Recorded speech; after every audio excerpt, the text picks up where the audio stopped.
আজকে সন্ধ্যার নাস্তা তৈরি করতে চলে আসলাম। তো হে এভরিওয়ান, আসসালামু আলাইকুম। সবাই কেমন আছেন? আমি আলহামদুলিল্লাহ ভালো আছি।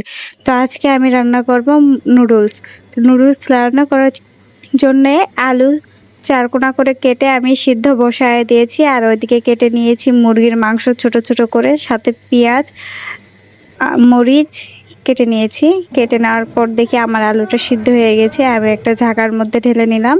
আর এখানে একটা পাতিলে করে আমি বসায় দিয়েছি পানিটা একটু হালকা গরম হলে আমি দিয়ে দিব নুডলস। তো আমাদের বাসায় মানুষ বেশি, এই জন্য আমি 5 জনের জন্য 5টা নুডলস দিয়ে দিয়েছি। আর মিস্টার নুডলসের প্যাকেটে কিন্তু নুডলস অনেক কম থাকে, তো আমার জামাই আজকে মিস্টার নুডলস নিয়ে এসেছে। তো যাই হোক, নুডলসটা একটু উল্টো পাল্টে ভালো করে সিদ্ধ করে নিয়ে আমি ঝাঁকার মধ্যে ঢেলে নিয়েছি। তো আমার এখানে ক্যামেরা ধরার মতো মানুষ নাই, এই জন্য আমি এক হাতে ক্যামেরা ধরি, আরেক হাতে কাজগুলা করি। তো নুডলসটা ঢেলে নিয়ে একটু ঠান্ডা পানিতে ধুয়ে নিয়েছি, তারপর কড়াইয়ে দিয়ে দিলাম অনেকগুলো পেঁয়াজটা এখন হালকা করে ভেজে নিব। যেহেতু এখানে আমি মুরগির মাংস দিব, এই জন্য পেঁয়াজটা একটু বেশি নিয়েছি আমি। তো পেঁয়াজটা হালকা করে ভেজে নেওয়ার পরে এখানে দিয়ে দিব আমি অল্প কিছু পরিমাণ জিরা। তো জিরাটা দিয়ে দিলাম, ওই যে আমার মুরগির গোশ আছে, এই জন্য আমি সব ধরনের মশলাই দিব। জিরা দেওয়ার পর পেঁয়াজটা ওখানে ভালো হয়ে একটু ভাজা ভাজা হোক, এখানে আমি মশলা রেডি করে নিচ্ছি। এখানে দিয়েছি একটু ধনিয়া গুঁড়া, একটু হলুদের গুঁড়া, একটু আদা রসুন বাটা, একটু জিরা বাটা দিয়ে আমি অল্প একটু পানি দিয়ে একটা মিক্স করে নিচ্ছি। এইভাবে নিলে মশলার পরিমাণটা বোঝা যায়, এই জন্য আমি সবগুলো মশলা একবারে নিলাম। ও সাথে দিয়েছি লবণের কথা তো মনেই নেই।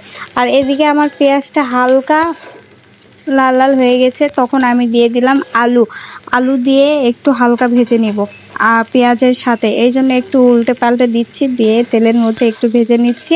তো আলুটা হালকা করে ভেজে নেওয়ার পরে সাথে দিয়ে দিব কুচি করে কেটে রাখা সেই মুরগির মাংস, এটাও হালকা করে ভেজে নিব আমি আলুর সঙ্গেই। এইটা ভাজলে মুরগির মাংসে যে আঁশটা গন্ধ ওইটা থাকবে না, ওইটা চলে যাবে। তারপর আমি দিয়ে দিলাম কুচি করে কেটে রাখা মরিচ দিয়ে আবারও আমি ভালোভাবে ভেজে নিচ্ছি। তো ভাজা হয়ে গেলে আমি এখানে মশলা মিক্স করে রাখা পানিটা দিয়ে দিব। তো এখানে আমার বাচ্চাও অনেক মানে চিল্লাচিল্লি করতেছে, সেটা হয়তো ভিডিওর মধ্যে উঠতেছে।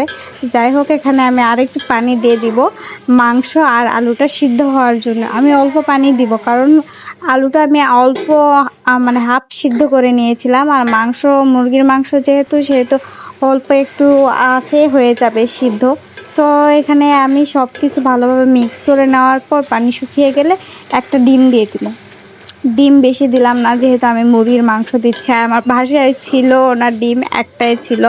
তো বাহিরে যাওয়ার মতো ওইরকম কোনো লোক ছিল না, আয়ানের বাবাও কাজ করতেছিল, এই জন্য আর বিরক্ত করলাম না, একটা ডিমই দিয়ে দিলাম এখানে আমি। তো ডিমগুলো দিয়ে ভালো করে নেড়ে চেড়ে একটু ভাজা ভাজা করে নিয়ে আমি ওই যে সিদ্ধ করে রাখা নুডলসটা দিয়ে দিব। এখানে নুডলস দিয়ে আমি ভালোভাবে নেড়ে চেড়ে মিক্স করব আলু মুরগির মাংস আর ডিমের সাথে।